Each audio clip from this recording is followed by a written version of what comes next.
आप शिक्षित तो थे लेकिन आप अज्ञानी थे। इसलिए इस देश में जिन्होंने भी व्यक्ति को इंद्रियों के चुंगल से बचाया उन्हें गुरु कहा गया, प्रकाश देने वाला कहा गया। संयम और निषेध के साथ इष्ट चिंतन किसी जागरूक गुरु को पकड़ लो और उसी का सुमिरन करो।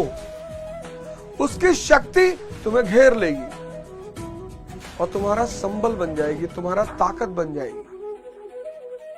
तुम एक छोटी सी किश्ती हो, नाव समंदर में, तो किसी बहुत बड़े जहाज, किसी बहुत बड़े क्रूज से अपने आप को बांध लो।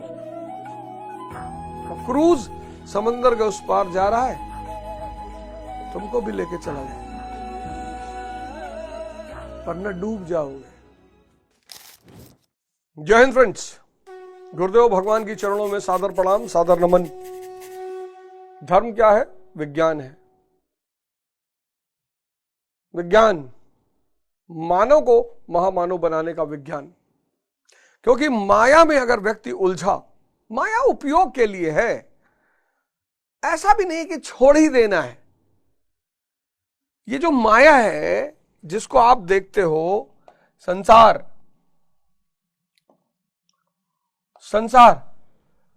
माया उपयोग के लिए है, इसको छोड़ना नहीं है। मैंने कहा ना, कुछ लोग अति पे चले जाते हैं। स्त्री नहीं देखनी है, गाड़ी नहीं खरीदनी है, पैसा नहीं कमाना है, ये सब निहायत बेवकूफी की बातें हैं। कुछ लोगों के जीवन में ऐसा होता है कि वो एकदम कि हिमालय चले गए, कई जन्मों की तपस्या है, इस जन्म में किसी कारणवश जन्म ले लिया और अब किसी से जुड़ना नहीं है। वो एक अलग स्थिति ही है, वो एक बिल्कुल अलग स्थिति है। लेकिन माया उपयोग के लिए है, भोग के लिए नहीं है। बस यहीं पर जो ध्यानी नहीं है ना, उनकी यही समस्या है। उनके लिए माया भोग है। और ये जो चीज है कि माया भोग है, यही सारे दुख का कारण है। बस इस कड़ी को आप पकड़ लीजिए। माया क्या है? उपयोग है, भोग नहीं है। माया यानी संसार, ये उपयोग है। उपयोग, आपको विवाह करना है, एकदम करिए, कोई बात नहीं। आपको आईएएस बनना है, एकदम बनिए। एमपी बनना है, एकदम बनिए। आपको महल बनवाना है, एकदम महल बनवाइए। आपको BMW खरीदनी है, एकदम खरीदिए।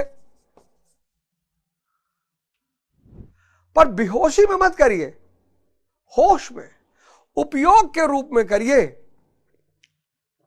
विवाह एक संस्था है, समाज का निर्माण करती है। विवाह एक संस्था है, पहले परिवार बनाती है, फिर कई परिवार मिलकर एक समाज का निर्माण करते हैं। दो लोग मिलकर, स्त्री पुरुष मिलकर विवाह का निर्माण करते हैं। विवाह की अपनी कुछ आवश्यकताएं हैं, दोनों की जिम्मेदारियां हैं। अगर आप स्त्री को विदा कराकर ला रहे हैं तो उसकी सारी जिम्मेदारी आपके ऊपर है।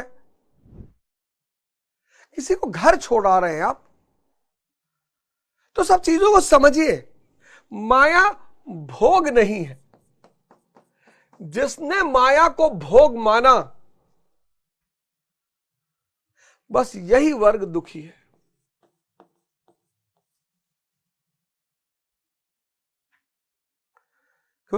क्योंकि सुख दुख का खेल मैं समझा चुका हूं। सुख का संबंध इंद्रियों से है।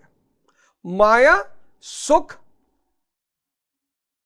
इंद्रियां और धन, ये चारों का मेल है। गाड़ी छूट गई तो आप दुखी हो जाओगे, महल छूट गया तो आप दुखी हो जाओगे, पद चला गया तो आप दुखी हो जाओगे, पत्नी चली गई तो आप दुखी हो जाओगे।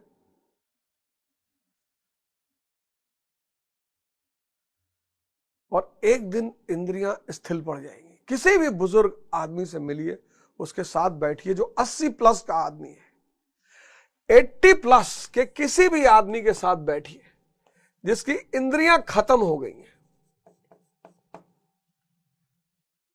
वो बैठा है, अगर ध्यान किया है जीवन भर तो सुमिरन कर रहा होगा, तब तो वो स्वर्ग में होगा।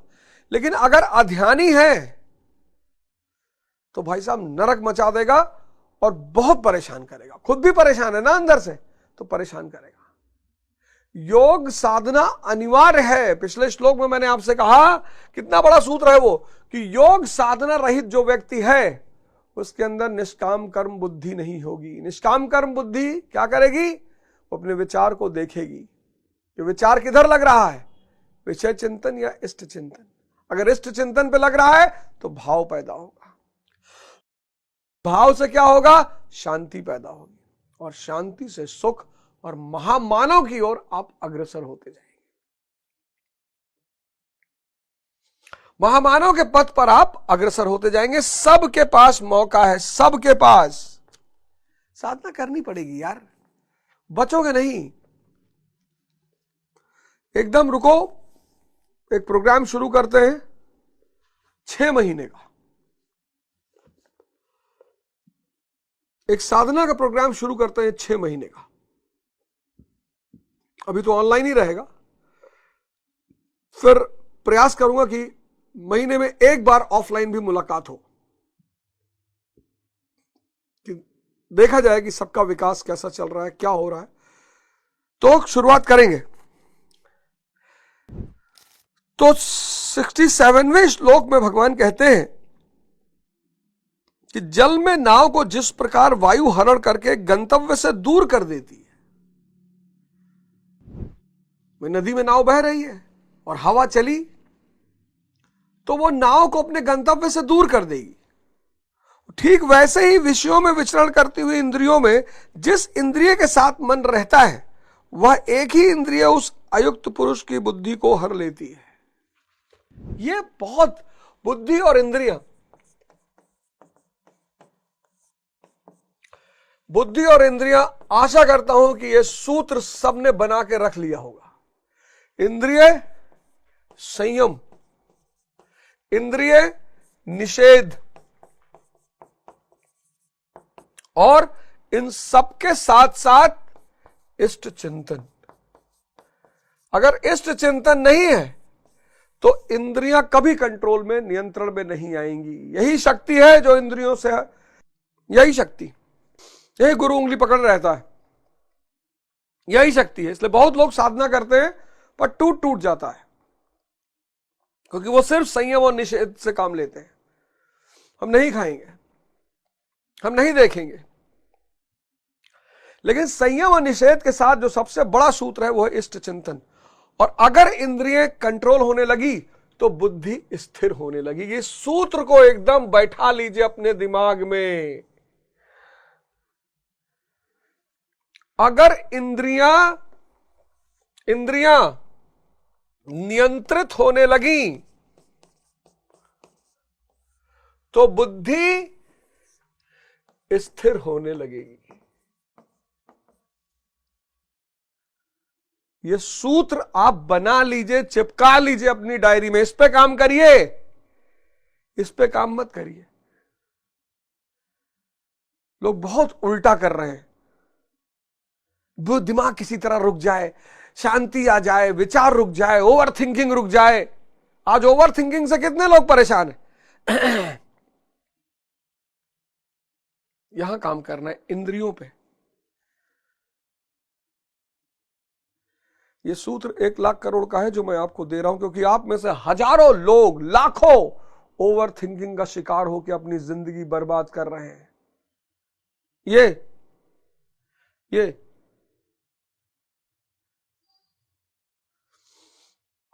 अब 5 इंद्रियां हैं, 5 इंद्रियां हैं। स्किन, नाक, कान, आंख और जीभ।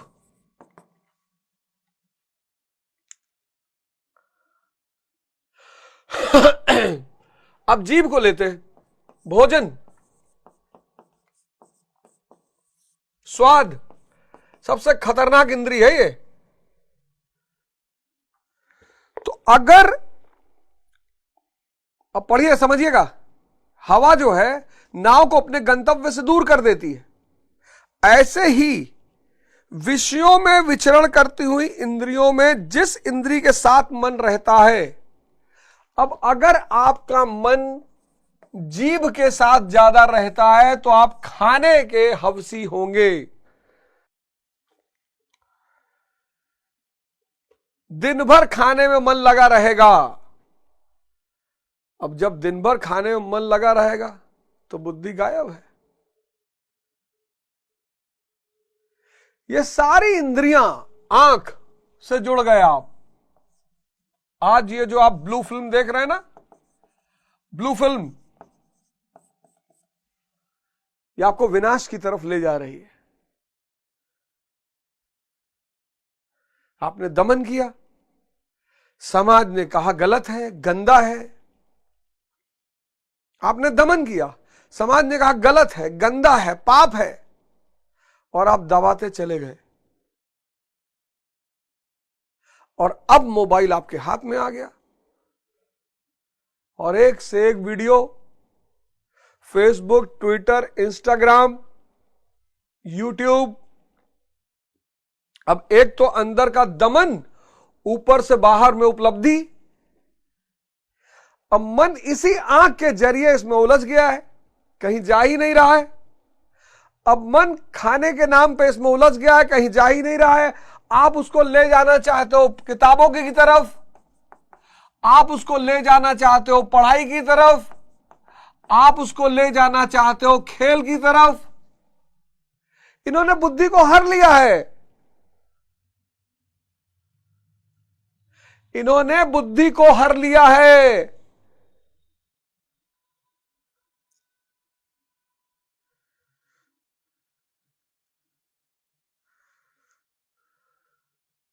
ये जो मैं आपको सूत्र समझा रहा हूं ना, अगर आप में से किसी को भी समझ में आ गया, आपका जीवन बदल जाएगा। आप ऋण नहीं उतार पाओगे, आपका जीवन बदल जाएगा। गुरु,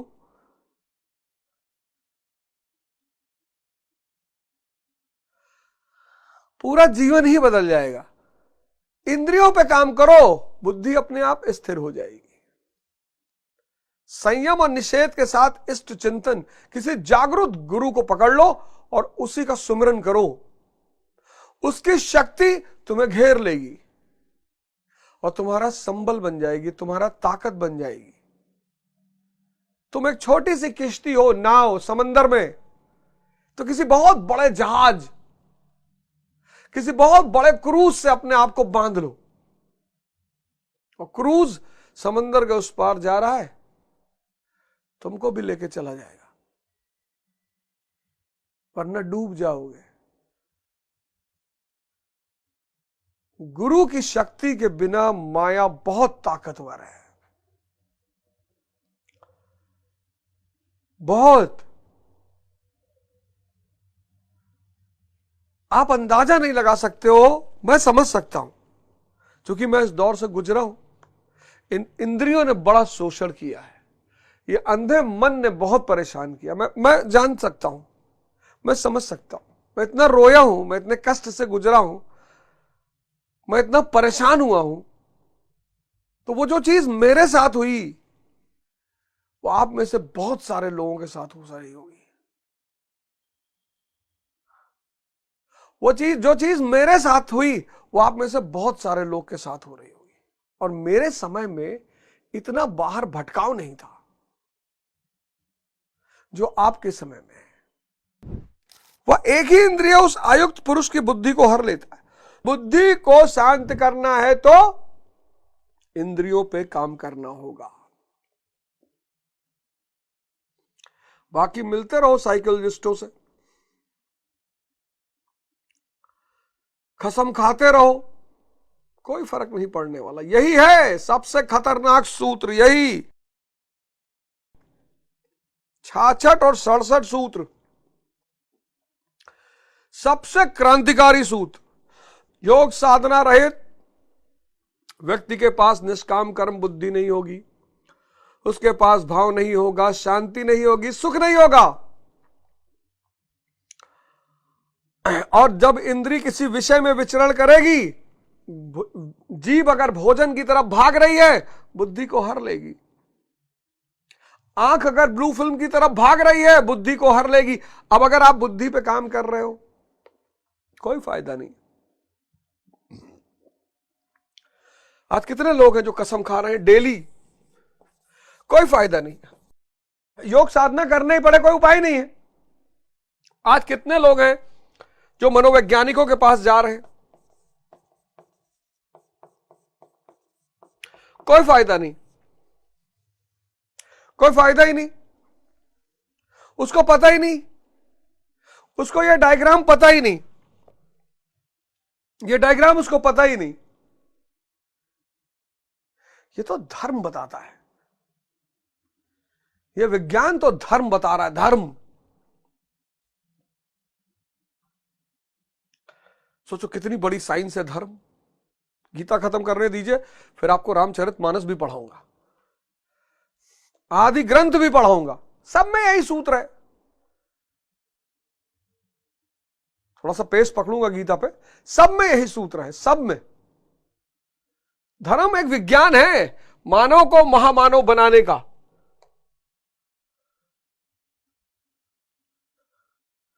विज्ञान है धर्म।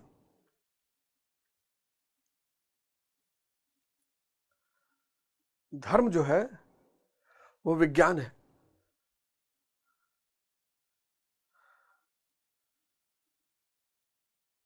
उस विज्ञान को आपको समझना पड़ेगा।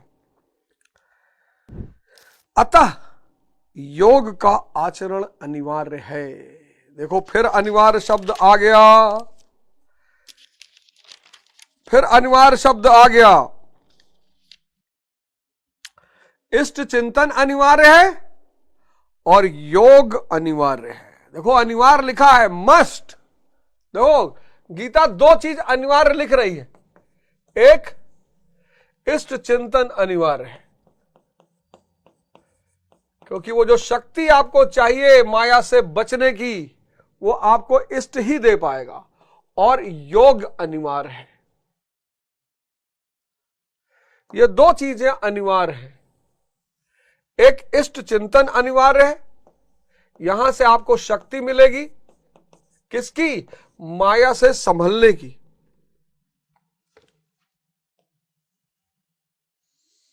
और यहां से आपको मार्ग मिलेगा।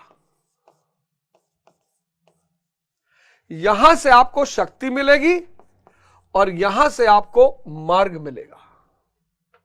और मार्ग क्या है? मार्ग है कि यदि बुद्धि को स्थिर करना है तो इंद्रियों को संयमित करना होगा। यदि बुद्धि को स्थिर करना है तो इंद्रियों को संयत करना होगा, क्योंकि इंद्रिय किसी भी विषय में अगर विचरण करेगी तो मन को हर लेगी। आप सिनेमा हॉल में बैठे हो और गौर करना, अगर आप सिनेमा हॉल में बैठे हो और सेक्स की सीन चल रही, पूरे हॉल में सन्नाटा छा जाता है। पूरे हॉल में। आपने बहुत बार गौर किया होगा कि जब कोई सेक्स वगैरह की सीन चल रही होगी, पूरे हॉल में सन्नाटा। कई बार तो बगल वाले की सांस सुन सकते हो। ऐसा क्यों हुआ? क्योंकि इंद्रियां बाहर की तरफ भागी पूरे वेग से और बुद्धि गायब। अब जब बुद्धि गायब तो शरीर में कोई हलचल ही नहीं होगी। ये देखो, यह गीता का परम सूत्र है जो आज मैं आपको दे रहा हूं। यह गीता का परम सूत्र है। इष्ट चिंतन अनिवार्य है, 61वां श्लोक, और योग अनिवार्य है, 67वां श्लोक। इष्ट चिंतन क्यों अनिवार्य है? शक्ति, माया की शक्ति से निपटने के लिए इष्ट चिंतन, इष्ट की शक्ति। और योग क्यों अनिवार्य है? मार्ग। बुद्धि को नियंत्रित करने के लिए किसको नियंत्रित करना पड़ेगा? इंद्रियों को। आओ मित्रों, बहनों, भाइयों, आओ एक नए समाज, एक नए परिवार, एक नए देश का निर्माण करें। ये डायग्राम बना लीजिए। यही है सारा खेल। 10 लाख करोड़, यही है सारा खेल। आज मिसिंग है। कसम खा रहे हैं लोग, कसम खा रहे हैं। नशा नहीं करेंगे, व्यभिचार नहीं करेंगे, कोई फर्क नहीं पड़ता, करते रहो। कसम खा रहे, मनोवैज्ञानिक के पास जा रहे, साइकोलॉजिस्ट के पास जा रहे, कोई फर्क नहीं पड़ता। ये 40 दवा दे देगा, किडनी फिडनी सब खत्म। आओ धर्म की तरफ, आओ धर्म की तरफ। इष्ट चिंतन अनिवार्य है और योग अनिवार्य है। क्रियात्मक आचरण पर श्री कृष्ण पुनः बल देते हैं। कौन सा श्लोक? 68वां श्लोक, 68। तस्मादस्य महाबाहो निगृहीतानि सर्वशः इंद्रियाणि इंद्रियार्थे अभ्यस्तस्य प्रज्ञा प्रतिष्ठिता। इससे हे महाबाहो, अजान बाहु और महाबाहु भगवान के लिए शब्द इस्तेमाल किया जाता है, जो चारों दिशाओं में काम कर सके। इससे हे महाबाहो, जिस पुरुष की इंद्रियों के विषय से सर्वथा वश में की हुई होती है, उसकी बुद्धि स्थिर हो जाती है। बस यही सूत्र है, बुद्धि को स्थिर करने का बस यही सूत्र है, इसके सिवा कोई सूत्र नहीं है। कोई सूत्र नहीं, तो उसकी बुद्धि स्थिर होती है। बाहु कार्य क्षेत्र का प्रतीक है। भगवान महाबाहु एवं अजान बाहु कहे जाते हैं। वे बिना हाथ पैर के सर्वत्र कार्य करते हैं। एक बार आपकी बुद्धि स्थिर होकर परमात्मा से जुड़ गई, आपके अंदर की चेतना से जुड़ गई, तो आप सर्वत्र विद्यमान हो जाओगे। सब काम आपके लिए आसान हो जाएगा। अजान बाहु, महाबाहु। एक बार आप तुलसीदास बन गए, सूरदास बन गए, कबीर दास बन गए, रैदास बन गए। एक बार आपकी इंद्रिय संयम हो गई, बुद्धि शांत हो गई, और बुद्धि इतनी शांत हो गई कि आपके अंदर की चेतना से जुड़ गई, तो आप हो गए तुलसीदास, आप हो गए कबीर दास, आप हो गए रामदास, आप हो गए रैदास, आप हो गए सूरदास, इत्यादि। दास शब्द देख रहे हो, ये दास, ये कि अब जैसे अंदर का परमात्मा करे। परमात्मा क्या है? सर्वशक्तिमान है, सर्व विद्यमान है। आप भी हो जाओगे अजान बाहु और महाबाहु। उनमें जो प्रवेश पाता है या जो उसी भगवत्ता की ओर अग्रसर है, वह भी महाबाहु है। जो चाहेंगे आप करेंगे। श्री कृष्ण और अर्जुन दोनों को महाबाहु कहा गया है। देखिए इस लाइन को पढ़िए। उनमें जो प्रवेश पाता है या जो उसी भगवत्ता की ओर अग्रसर है, वह भी महाबाहु है। ये विचारों का पर्दा आपके और आपके चैतन्य के बीच में जो पर्दा है ना, वो विचारों का पर्दा है। चल रहे हो, उसी पर्दे को हटाने का नाम है साधना। आज जो आप पढ़ नहीं पा रहे हो, खेल नहीं पा रहे हो, आज आप अपनी स्थिति देखो। सेक्स एक ऐसा शब्द है जिसका कोई वजूद ही नहीं है ही नहीं। सेक्स जैसी कोई चीज होती ही नहीं है।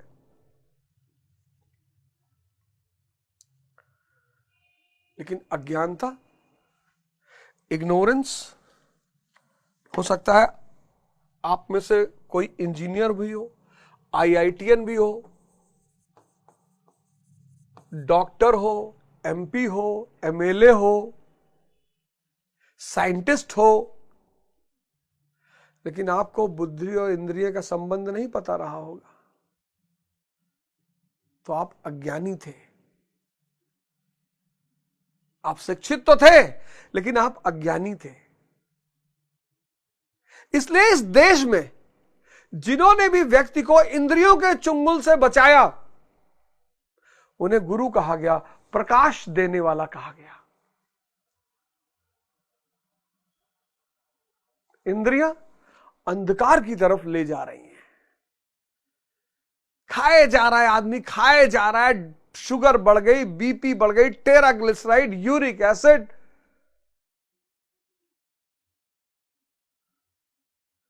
स्वाद के लिए नहीं खाना है, स्वास्थ्य के लिए खाना है।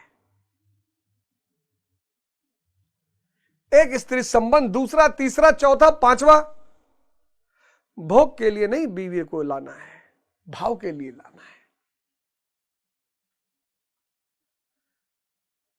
आईएएस बन गए, एमपी बन गए, एमएलए बन गए, तिरछे होके खड़े हैं, शक्ति सेवा के लिए है। आईआईटी क्वालिफाई कर लिए, मेडिकल कर लिए, डॉक्टर कर लिए, शिक्षित हो गए, ज्ञान अभी नहीं मिला है। इसलिए हमने कहा गुरु, गुरु मतलब प्रकाश, जो हमारे इस अज्ञानता रूपी अंधकार को दूर कर दे।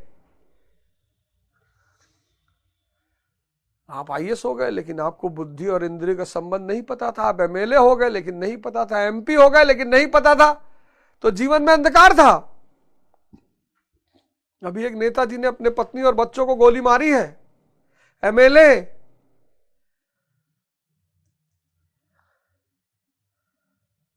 जो बुद्धि और इंद्रियों के संबंध को समझाकर बुद्धि को अंदर की चैतन्य में स्थिति करवा दे, वो प्रकाश। असतो मां सद्गमया तमसो मां ज्योतिर्गमया। असत्य से सत्य की ओर ले चलो, इंद्रियों से आत्मा की ओर ले चलो, अंधकार से रोशनी की ओर ले चलो। और यही निमंत्रण मैं आपको देने आया हूं। बचिए इस अज्ञानता से,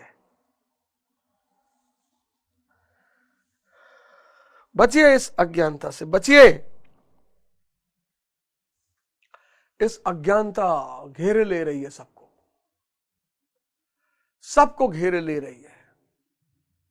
एक अजीब सा अंधकार पूरी दुनिया में, खासकर भारत में फैलता जा रहा है, और सब उस अंधकार की तरफ अग्रसर हो रहे हैं। आइए योग और ध्यान की दिशा में आए, योग साधना की शुरुआत करें, जिससे निष्काम कर्म बुद्धि पैदा हो जाए। निष्काम कर्म बुद्धि भाव पैदा कर देगी, भाव शांति पैदा कर देगी, और शांति प्रकाश की तरफ ले चलेगी। जय हिंद, जय भारत।